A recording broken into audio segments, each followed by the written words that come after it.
Hi guys, so today I will be roaming around Caen.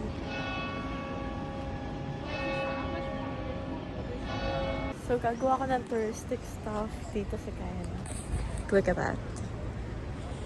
And ito yung first stop ko.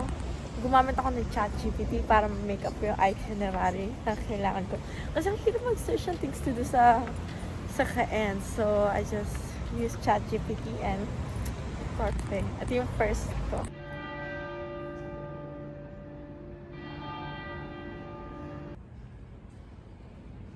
Looks like a normal church for me kasi sa Pilipinas madaming church and it's very nice. Okay, finally umaraw na kasi kanina gloomy. Wala akong jacket and all. And in-expect ko talaga magiging maaraw kaya ako naka-tube and lumalamig siya. So, yeah. Pero mukha siyang touristic, no? So we're gonna do that. Look at that. So, paano tayo makakapunta doon? Probably down here. I think that's the parking.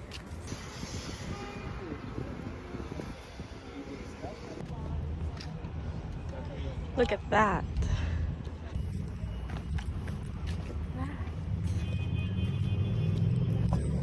I can go up there if it's free. I'll do it. Pero pag hindi, no.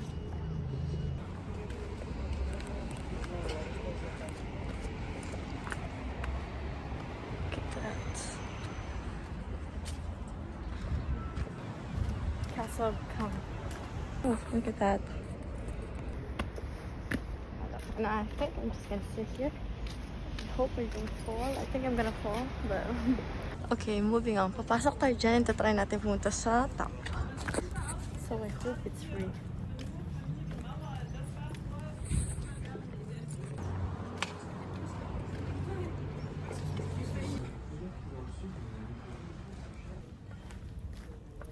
So ito yung loob niya.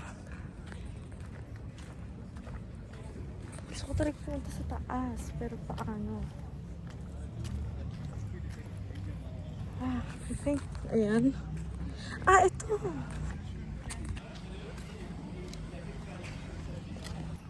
Okay. Danger. There's something. I think I'll go to the other side. Doon. Mas malaki. And mas astig doon. Look at that! Look at that. Gusto ko magpa-picture. Pero kapag nagpa-picture ako, baka sabihin ko lang, ulitin mo pangit. Kaya, tsatsagain ko na lang siya. Tsatsagain ko mag-picture sa sarili ko. Tsatsagain ko na lang yung picture sa sarili ko. Kasi baka pangit. Mainis na ako sa kanya. Kasi pangit mo makuha. Ulitin mo. So, yeah. Tsatsagain ko na lang, guys. Look at this. Medyo takot ako. Like, ang ganda niya. Sure. Look at that. And tingnan nyo kapag na-out of balance ako. Ayun yung babagsakan ko. Medyo nagkaka-adrenaline ako. Yung tinatry ko. Parang yung adrenaline. Yung cute nila. Moving on. Pupunta naman tayo dyan. Astig tong kaso na to kasi libre siya. And di makikita mo kada kanto ng Caen.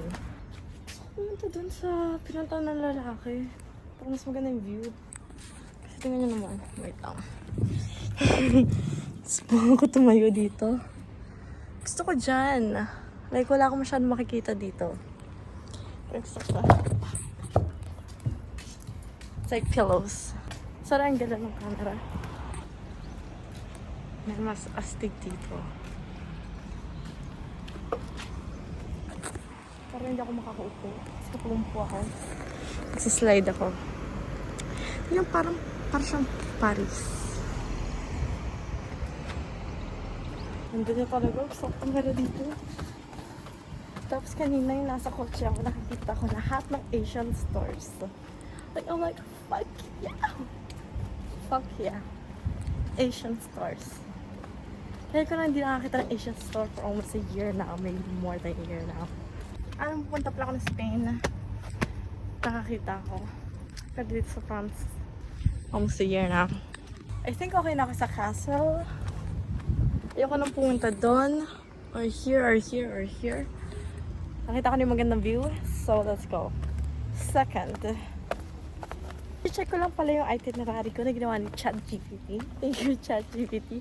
Kung may time pa ba ako or wala. Kasi kung may time pa ako, kakain ako. Gagastos na naman ako. Nag-iipan ako eh. Kaya nga ako pumunta sa libre. Para hindi ako gumastos eh. Sige, YOLO. YOLO. Lahat ng pera babalik. Pero yung moment, hindi.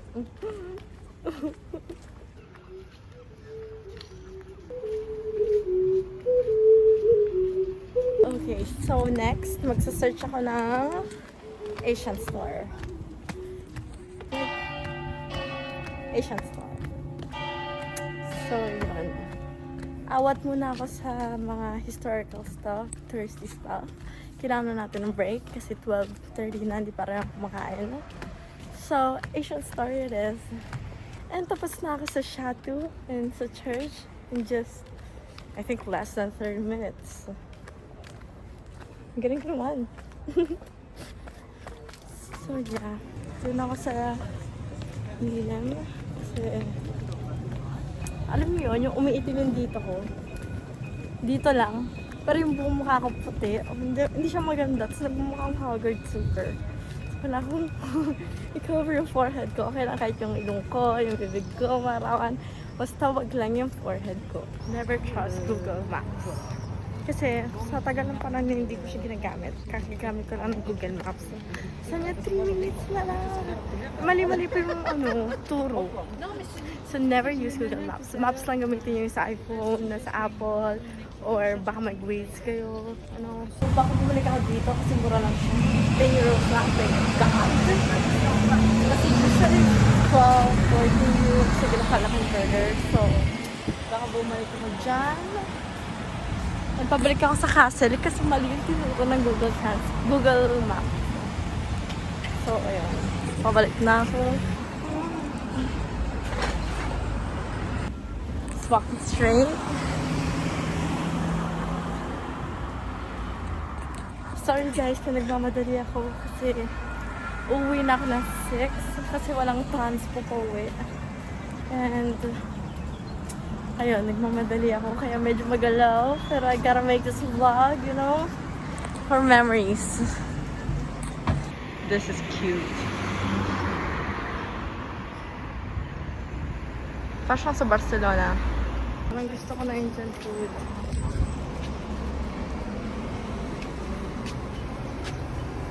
Gusto ko ng biryani. So, ito naman noodle.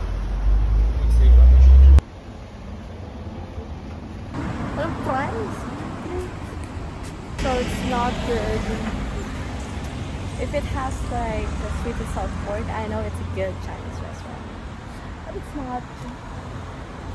So, siguro nagagantro na ako. Itong part ng kain na to, itong part ng camp na to is parang Haarlem ng Netherlands. Ayun yung feels na binibigay niya. Haarlem. Pili ko wala ako sa France. Pili ko nasa Netherlands ako. Ayun yung feels niya. Hey, exotic market. Come.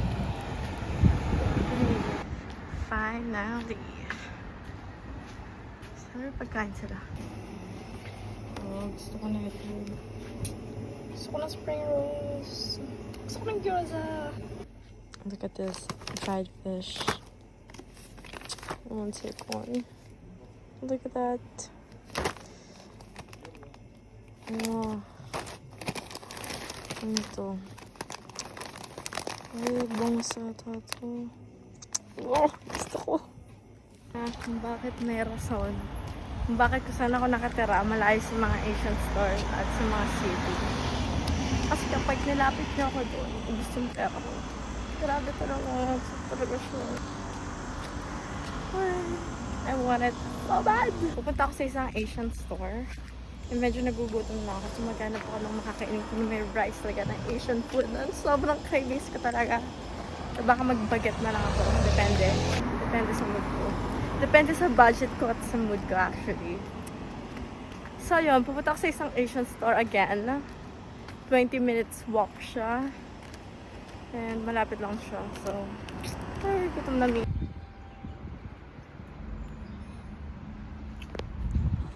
Okay, so kung kailan ako nag-video sa siya tumigil. Ang cool niya, narinig mo yung mga food, you know? Ayan.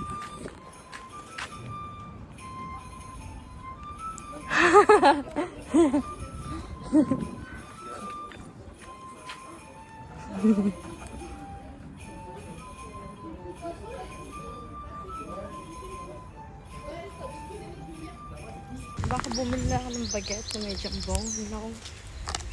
Kasi may pwedeng dito yung pagkainan. Like, look at that. Masyadong peaceful. Look at that. This one looks nice. Japanese food. Oh, nababasa ko na. Veggie bento. What I'm gonna do with that? Siguro balikan ko ito mamaya. So I like to get the difference from here to here. My favorite. Bumili na lang ako ng baguette. Tinanong ko pwede na lang initin. Sabi na lang hindi. Kasi daw may mayonnaise. Parehas lang naman yun eh. Pero okay lang. Okay. Kakain ako, busog na ako, and ngayon pumunta na rin tayo sa Asian store. Central. I think ito siya. So, bukas. Ito siya, guys. Wala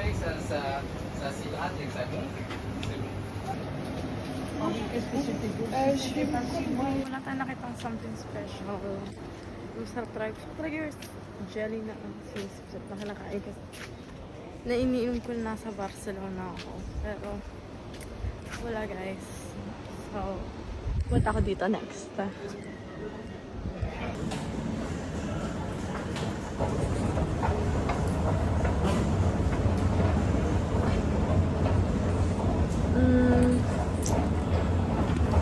so meron ako ng something to do. So, there's nothing to do. Next stop, maghahanap ako ng supermarket. Kasi, 50% off. Para mo ano siya? No. Ang dami na kong ganyan. Maghahanap ako ng supermarket kasi may kailangan akong bilhin. Ito, binili ko to. Kasi may naglilinis sa bahay. Tapos tatapon niya ata yung ganito ko sa bathroom. Pero okay lang. Bumili ako pa rin bago. It cost around €1.80. €1.80. Look at that. It's nice. So yeah. Oh, look at that car.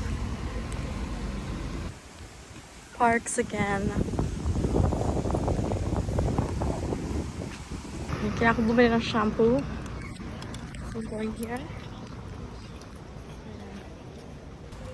Wala pa rin shampoo. Bakit yung hirap na shampoo dito? So, punta ko sa Gallery Lafayette. So, sana may shampoo sila doon. So, ang daming shops dito. Sisimulan ko muna dito. Kasi feeling ko sa Gallery Lafayette, ano siya, puro mga damit. Last time na pumunta ko doon, puro mga damit. And I'm looking for like a supermarket. Some monopress. Tingnan natin dito. Oh, thinking. Finally, nakahanap na rin ako ng shampoo. Finally! May sale sila guys. So I got all that I need. And I bought it there. It's kind of cheap actually. It took me like 30 minutes looking for a shampoo. I saw like a shampoo. Nakakita ko ng shampoo. Ako nag-inis. Nakakita ako ng shampoo, pero ang ano niya, nahirap lang pumili kasi maganda pa to sa buko or hindi. Kasi yung buko, ang dami yung breakage, naglalagas siya. So, like, lagas talaga siya. So, pinagpili talaga. Turn left onto the road, then in 100 meters, take a left on Rue Belleville. Yung mga budget ko is like 5 euros. 4 can be.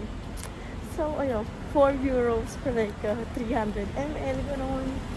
So, ang tagal kong pumili. Like, nagsasearch pa ako sa ChatGPT ko yung maganda. So, ayan, nakuha ko na siya. At eto siya. Shan! In 100 meters, take a left on Rue Belleville. Bio. Hindi ako bibili yan.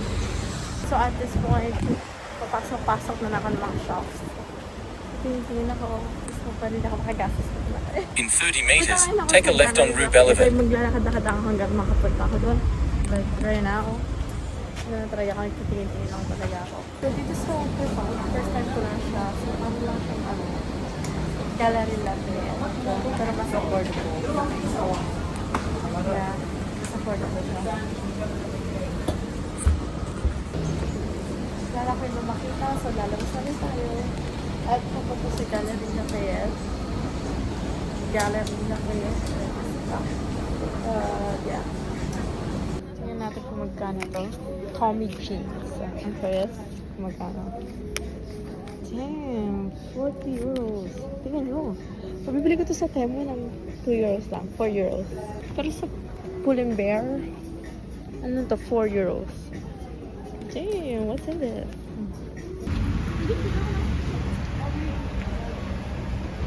All of this, 2 euros. 2 euros. What the heck? 2 euros, guys. Lahat ng to, 2 euros lang. Wow. Kita niyo ba yan? 2 euros lahat. Siguro pabalik mo doon someday, but not now. Siguro kapag bibili ako ng regalo, mabalik ako doon na. Maganda. Anyways, nag-video ako. Sige ko na nakita.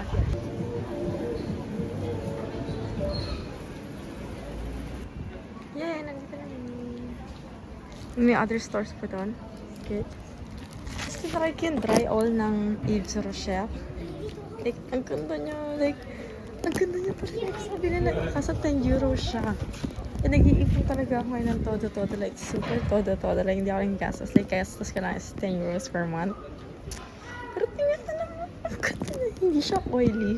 Pero oil siya. Dry oil siya, tawag nila. Ang ganda talaga. Gusto ko talaga yun. Kailangan ko mag-walk away. Wala. Hindi po pwede. Hindi po pwede. Alam niyo yun, yay! 50% off ako. Pero yun naman, presyo. 61 euros na lang siya. Okay. 61 euros na lang siya. Yung budget ko, 10 euros lang. So, kakailangan na natin lumabas. Kailangan ko talaga ng serum kasi paubos. As in, sobrang paubos na yung Nivea na nilalagay ko sa mukha ko. Nivea ata yan, Dove. Nakalimutan ko na siya. Parang siyang Nivea. Parang siyang Nivea. Pero hindi siya Nivea. Dove siya kasi wala akong makitang Nivea that time. And Dove yung ginagamit ko. And ang ganda niya sa mukha ako. But right now, it's not showing. Simula nung lumipat ako, grabe talaga. Ang dami kong pimple. Kasi ano ko ngayon, nakitira ako sa countryside.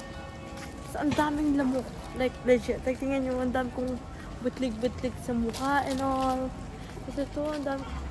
Like, ang tagal ko nang hindi nagkaka-pimples. Like, probably like 2 years na.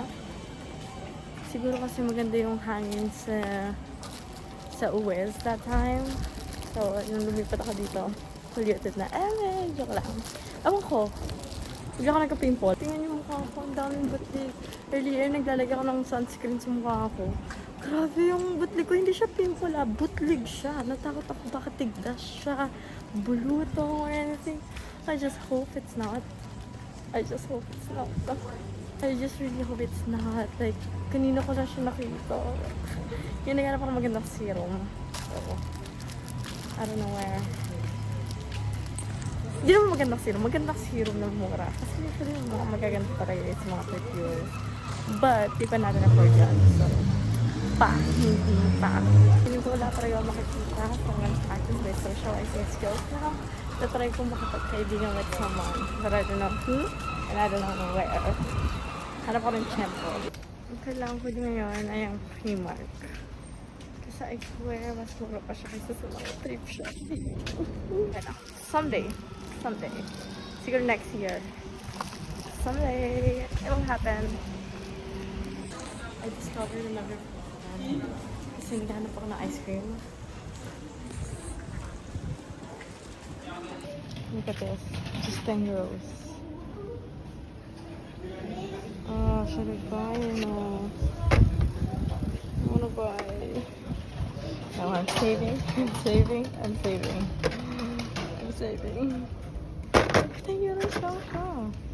Actually, mga 30. Ganon siya. May pressure yung sapatos. Look at this. It's like brand new. Look at this. Malaki siya sa akin. Yes. Kung hindi ko siya bibilhin. Woohoo! Buti na talaga yun. Malaki siya sa akin. Yung size ko kasi 36 or 37.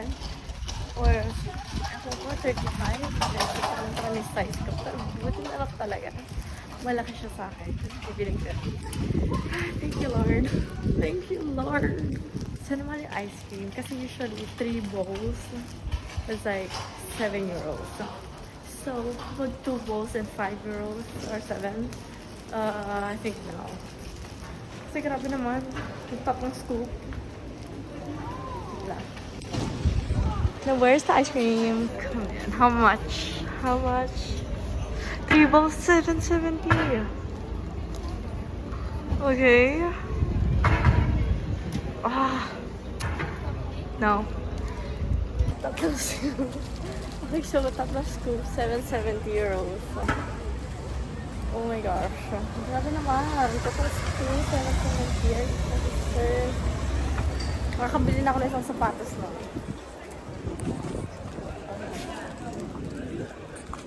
Anyways, grabe tayo pa na bagong store. Siguro mag-supermarket. Wala rin ako makita sa supermarket dito. May nakita ako sa kanilang binilahan ko. Kaso, ngayon, sa layo na. Sila siya ka-ice cream. Ewan ko, di ko lang talaga tinignan na walang ice cream. Pero,